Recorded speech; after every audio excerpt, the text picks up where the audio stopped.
more defensively oriented Foxes versus, I would say, like, the peak of NYC defensive play in Smash? I used to think that, but the way that Sinji's playstyle has evolved, it's setup-based. It's not purely defensive. It's just that he needs time to get his setups going. Once he has a setup, he will actually go in. He'll push advantage. He'll, you know, exert some pressure, but before he does that, he wants to make sure that all the gears are in motion. Oh, of course. There's much more to defensive play than just waiting for your opponent to fall into your trap. And I feel like the way that Sinji does that is by forcing reactions where he needs to and keeping those reactions inconsistent from his enemy's game plan. Like, he's always going to be doing something to throw off the tempo that his opponent's going to try to set. But with that being said, I feel like it's going to be difficult on a player like dekillsage, where Sage's sense of how to fight is much more rooted in just his general neutral, not so much how his Fox is going to control the stage. You know, one thing actually that I'm looking forward to Sinji doing is busting out the new stuff. Because the older tricks that he has, those are the ones that dekillsage is familiar with, but because we haven't seen him as much, especially in a singles element, it's those new things that he's really been working on in the lab that might throw dekillsage for a loop. And I think that's what we're seeing. We're seeing a lot more of these quirkier setups, especially with the trampoline just blocking him off. dekillsage is respecting it, but that gives Sinji basically all the time he needs in order to get his fruit, his hydrant, everything going. This is looking seriously one-sided. And the start of things looking one-sided heavily into Sinji's favor. Beautiful play on the first stock, but Sage still has plenty of time to get his bearings, see how he needs to opt the fight. He's going to be turning Galaga against Pac-Man at the ledge. And at these rising percentages, I feel like this is where Galaga sort of, you know, exits stage and doesn't find as much utility. But still good nonetheless to always turn the bonus fruit against Pac-Man, any opportunity that you get. I mean, sometimes you do a really cool thing with Galaga and you feel like just like the coolest guy in the room. Like if you get a combo off of a Pac-Man's Galaga, it's just like, it's sublime. Anyway, Sinji's still looking pretty solid. And you know the interesting thing, you can tell that dekillsage knows how to deal with those basic Pac-Man tools because these guys just play a lot.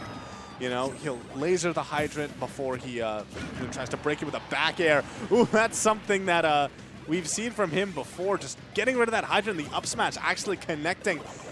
dekillsage managing to even up the stock count, and maybe he's just getting back into his groove because this lead that looked insurmountable, especially against Sinji, is now, it's what, 17% away? That's nothing. Yeah, let's not pretend like this man just spent all of his time in the hyperbolic time chamber. He was still, you know, avidly watching through the streams, watching the progress of the scene. Like, he didn't completely abandon Smash. He was just watching from afar. And with that, he's seen the progression of players like Sinji in New York, where he's seen how they've developed their plans, how they've managed to expand their repertoire of play. And in that, he's sort of figured out, like, what does he need to at least try to turn around this play, and what from the old days still works. And, oh, just barely the timing, not enough for that to actually connect. Sinji does have the lead again, and it seems like some momentum back. You know, when you get put in the vortex by Fox, you can give up hope sometimes, but Sinji sticking with it. He's trapped at the ledge here, but recently he's been making it back to stage a little bit more easily. Was Pac-Man ever really trapped at the ledge? Pac-Man has so many options from off stage and returning from ledge. I feel like against Cloud, Sinji will tell I don't you. see no Buster Swords on the stage. And with that, Sinji also deals well with Cloud too, so moot argument. Anyways, Orange Time is going to bring an end to Game 1. Eat your vitamin C. All right. It's time for Sage to put in some more quarters, see how Game 2 goes.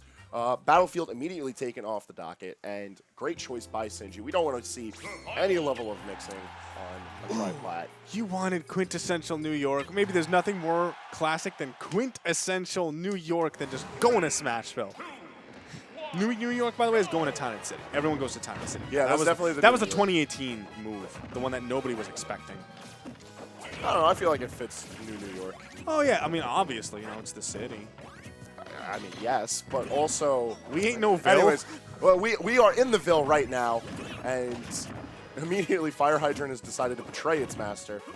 Multiple uses from dekillsage, helping him alleviate a bit of the percentage right off the bat. And this is one of those things I always profess when people have to play against someone who uses items in any way. Learn your enemy. Learn what tools they have. Learn how they could be negated or used against them. And I feel like there's no player better than Sage who truly takes this into mind when fighting against Sinji. Because you see how actively dekillsage has been fighting against Bonus Fruit, utilizing Fire Hydrant, taking into mind how the trampoline is going to affect him and how Sinji's going to react to the trampoline acting on Fox. All of these things are taken into account for Sage's game plan, but sometimes you just got to throw out the up smash. I mean, sometimes Pac-Man grabs. It be like that sometimes. Yeah. I mean, Pac-Man grab, I don't know if it's necessarily the worst grab in the game. I mean, objectively, we've definitely grown from the days of memery because we've seen Sinji grab enough and have legitimate setups to make it safe. Yeah. But that doesn't mean it's still like a good thing to whiff. Oh yeah, no, especially at that percent where I feel like it's mainly like possibly just a tool to get dekillsage to stop shielding. You know, he was playing a lot of this run-up shield game. And that can be frustrating, even though you have a bad grab. Sometimes you're just like, okay, stop that. I know what you're doing. It's just hard to deal with. Oh, being cute. Expecting the trampoline play, Sage acting accordingly. And the lasers, I always say this whenever we have any of our Foxes on screen, and we do have a multitude of them. Laser, for all of its worth, is going to force a reaction. It's going to force both players to play the game somehow. So just being able to tack on little bits of it here and there for percentage-wise, I feel is we don't see it as much, but still a great tool nonetheless. And we're starting to see a reverse of what happened in Game 1. Game 1, of course, Sinji had this really great lead. He is alive, though. Fox forward smashes. I know it looks like it's strong because he's throwing his whole body behind it, but he's not that heavy. He's a light boy. It's just a graze on this Pac-Man who's deceptively has weight to him. Yeah, Pac-Man's just a regular dude. He's just a little bit rounder than most guys, but like, yeah, he's just a regular guy. Yeah, we've all been there. Oh, the bait! I think. Sometimes we could spend all match, all set, all day building up these players, putting them on such high pedestals and being so proud of their play. But sometimes in reality, they really are just pressing buttons. Like. From the lowest tell of them that. Sometimes like, you gotta pull away the curtain a little bit. You gotta show that that's not what you do. Sometimes you just gotta do it. Who are you, Penn and Teller? Trying to ruin the magic for everyone? We'll show them how the magic trick works. Or the fact that nobody knows what they're doing. Oh. Sinji seems to know what he's doing. This is actually similar position to where he won Game 1. Back throw never going to be enough. Not really. Yeah, not on this stage. And the tomahawk, short hop, excellently spaced at that too. Going to be resetting for the ledge options. But all it's really doing is building a more and more percentage, which is going to allow Sinji to just become part of the Space Force, apparently. Yeah, that was honestly Melee-esque, the way that he released that up air at the specific spacing where he was confident Sinji was going to be. It's not an option that you normally see, especially at those percents, killing with an up air and like the mid kind of full hop distance. But like just brilliant knowledge of where the opponent is going to go and just stuffing it out. As a reminder to viewers, there is no DSR here at Xeno, and that is why Game 3 has brought us back to Final Destination. Well, also, technically, they could go to Final Destination. Wait, I'm sorry, Game 1 was on FD. Yeah, Sinji won the last one. This is why you hold on to your jump, kids. It is Pac-Man, though, so he's yeah, Pac-Man can still die to a fair footstool if he's not careful, because if he does the 3 jumps, he's still dead. Yes. You need... as Pac-Man, you can never afford to do 3 trampoline jumps. Your opponent can just go underneath, air dodge through, and steal it from you, and there's nothing you can do. His recovery, although it does go far, kind of deceptively weak in that regard. I have to say, beautiful awareness from, like, knowledge from dekillsage, where his moves will actually launch the hydrant. You could tell that these guys have played a long time. He'll forward tilt it just to cover neutral, get up perfectly. Yeah, some things you just don't forget on how to deal with, and it definitely seems to be the item pressure from Sinji is one of those factors here. Yeah. Years from now, when we have, like, Smash Ultimate version 3, Ultimate, he's still going to be waking up in a cold sweat thinking about how he's going to get rid of a Sinji hydrant. At least tuning things back to the match at hand. Hydrant really hasn't been doing a lot for Sinji, and I feel like he's using it as part of his toolkit out of, habit, really, when he needs to rely more on the bonus fruit, because that's what's really getting him any of the pressure he garners and any of the kills that he's managed. Well, keep in mind that Hydrant does force, like, dekillsage tries to deal with it. Whenever he sees the Hydrant, he's like, okay, I'm going to laser this, I'm going to run through it. That's the thing we see him doing. And that might be a chance to actually pull up that, like, look at this, the wall of those two little things, I mean, doesn't matter because when you die, you don't keep your bonus fruit. That's what I'm saying.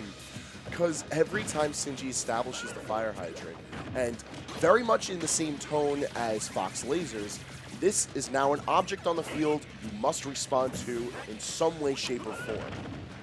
However, almost all of dekillsage's responses to that item being available to the field has resulted in a negative impact on Sinji. Very rarely has he managed to use Fire Hydrant as a defensive wall or as a downwards hitbox that he needs on returning back to the stage.